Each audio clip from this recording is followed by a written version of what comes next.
Hoje eu quero falar sobre a vida de Deus.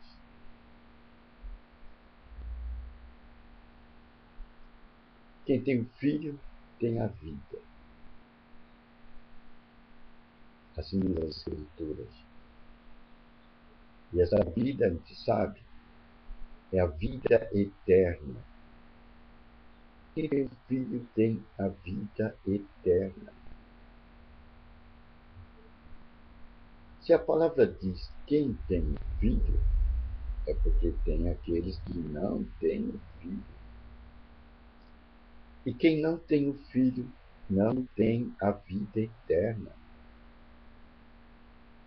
Tem que ter filho para se ter a vida eterna. E quem não tem a vida eterna tem a morte eterna dentro dele. A morte espiritual.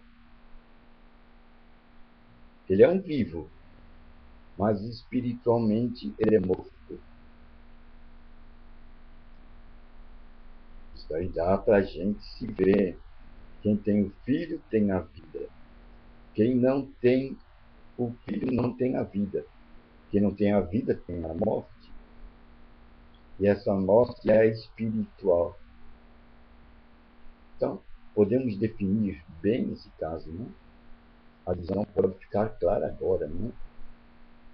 Podemos pôr assim. Quem não tem o filho tem a morte espiritual com ele. Logo, quem tem a morte espiritual é um morto espiritual. Nós podemos ver assim também. Diante de Deus, na presença de Deus, ele é um nada. A morte é um nada. O que é a morte espiritual? É a separação de Deus. A morte espiritual é quando o homem está separado de Deus. Está morto espiritual. Espiritualmente ele está morto. Então vamos voltar à posição anterior. Quem tem o filho tem a vida. Tem a vida espiritual. Tem a vida eterna. Tem a vida de Deus. Que em grego é Zoe. Zoe é a vida eterna. É a vida de Deus. Quem tem filho tem a vida. É importante essa posição. E isso vai nos fazer ver o nosso lugar espiritual. Nós vamos ficar sabendo onde nós estamos no mundo espiritual. Se estamos num nível no reino daqueles que têm a vida de Deus, ou se estamos no reino daqueles que não têm a vida de Deus, os mortos espirituais. Há muitos vivos que são mortos espirituais diante de Deus. Por isso que uma vez Jesus disse: deixe que os mortos enterrem os seus mortos. Morto enterrar os seus mortos. Na lei física não tem. Morto está morto. Morto não pode enterrar o seu morto. Mas no mundo espiritual existe isso. A pessoa pode estar viva, é isso que Jesus quis dizer. A pessoa pode estar viva, mas ela está morta espiritualmente. Por isso que Jesus disse: deixe os mortos enterrarem os seus mortos. Aquelas pessoas que não têm a vida de Deus nela. E que, porventura, um deles morreram, é um morto. Mas aquele que está enterrando um morto é outro morto para Deus. São dois mortos espirituais. O morto enterrando o seu morto. Eis aí uma passagem bíblica daquele que veio do alto e que conhece as coisas. Podemos estar vivos pensando que somos vivos, quando na verdade já somos mortos. E um dia, quando chegar o grande juízo, quem viveu morto aqui será morto lá. Quem viveu ligado aqui, com a vida de Deus nele, será ressuscitado lá. Então, a vida de ressurreição já começa aqui. Essa vida de ressurreição, o que ela é? É a vida de Deus dentro de você. E como vem essa vida de Deus dentro de você? Vem através do conhecimento de quem é Jesus Cristo. Quando você conhece o que é Jesus Cristo, aí a vida de Deus entra em você. Nas Escrituras você pode ver que Jesus Cristo é a palavra de Deus.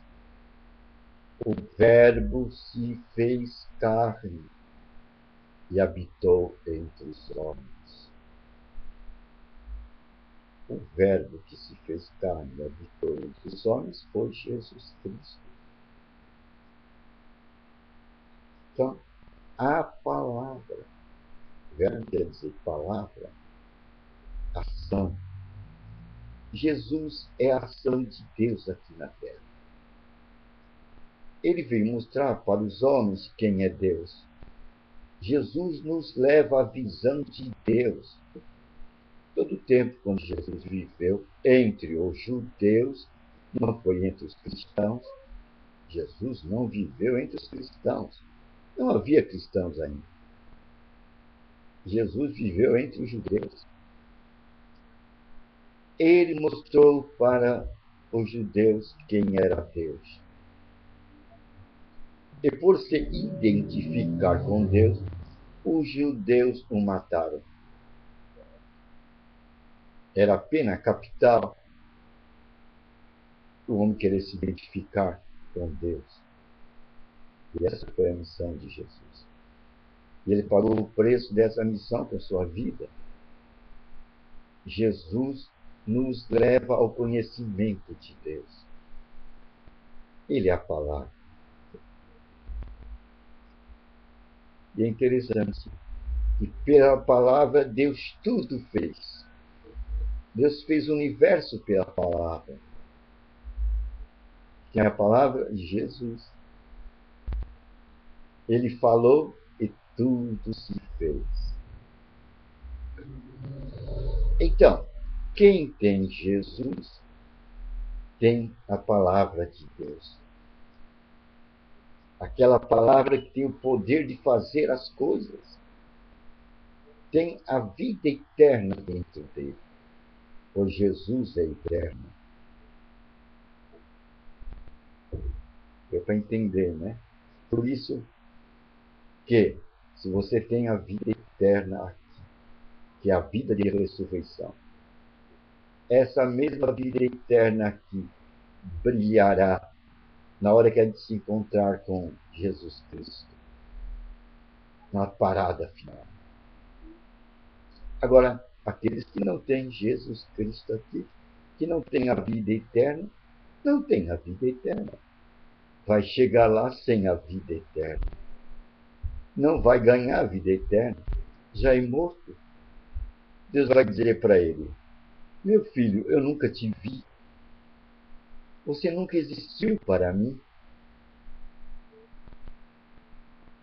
Você não tinha a vida do meu filho dentro de você. Eu te desconheço, portanto. Você sempre foi apagado da minha visão. Você nunca andou pelos meus caminhos. Eu nunca vi você trilhar os meus caminhos. Você nunca passou pelos meus caminhos. Você nunca passou pelos meus caminhos. Eu não te vi. Eu não te conheço. A pessoa vai ficar assustada. Porque ela foi boa pessoa. Ela não roubou. Ela não matou. Ela não desejou mal para o outro. Era dentro do plano humano, era uma excelente pessoa, magnífica pessoa. Mas dentro do plano de Deus, ela estava nula, zerada. Deus não a conheceu. E não pode reconhecê-la naquela hora do juízo final, porque ela não tem a vida do seu filho. Ela não andou pelas estradas do filho. Ela não subiu os degraus da escada de Jacó. A escada de Jacó liga a terra ao céu, o céu à terra. Anjos sobem e descem. São as leis da comunicação com Deus. Essa pessoa desconheceu isso. Não viveu essa vida. Portanto, Deus não a viu aqui na terra. Ela não teve a vida do filho. Não teve a vida do filho. Não viu os caminhos do filho. Deus não a está vendo. Deixa os mortos enterrar os seus mortos. São mortos para Deus. É bom a gente saber disso. Agora a gente fica esperto. Como é que eu estou? Pois o único caminho para se ir a Deus é através de Jesus Cristo. Ele é a escada de Jacó, que liga o homem a Deus e Deus ao homem. Ele é o grande conector. Ele deu a sua vida, mostrando o amor de Deus em prol da salvação do homem. Gente, Deus tem um ponto de vista tão favorável a nós. Quando você olha para a cruz, para Cristo, Deus vê você através do sangue de Cristo. Sabe como ele te vê? Puro.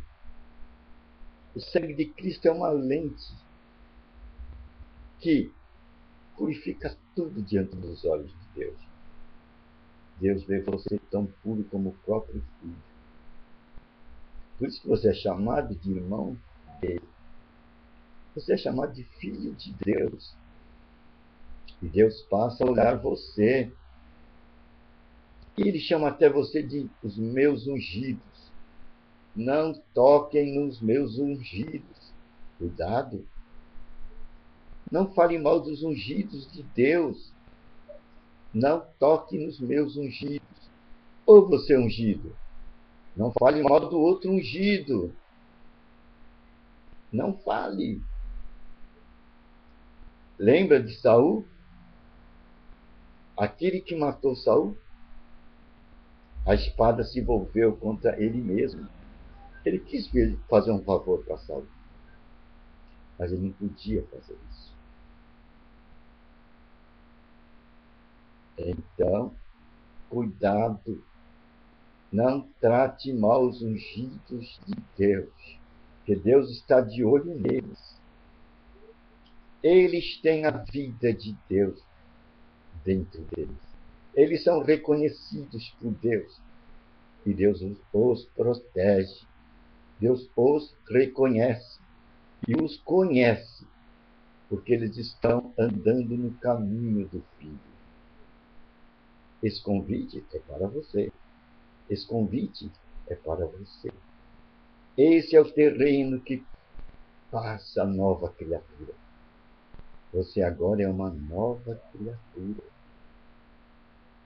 Você está tendo toda a oportunidade de conhecer esse caminho. Não é uma boa nova? É uma boa nova. Agora você está sabendo da coisa. Não é? Os ungidos de Deus.